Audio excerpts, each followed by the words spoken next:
Hi there! In this video, we're checking out this textured PEI Build Plate from IdeaFormer.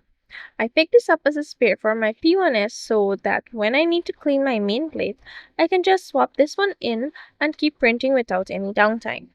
Here's everything included in the box. You get the instructions, some stickers, and the build plate itself. The instructions are pretty basic, mostly just some recommended slicer settings, so it's very straightforward. The stickers are intended for other Bambu Lab printers, so I won't actually need those for my setup. Now for the build plate itself. It feels just like the original. It already has the QR code for the P1S printed on it, so you don't have to mess around with any settings.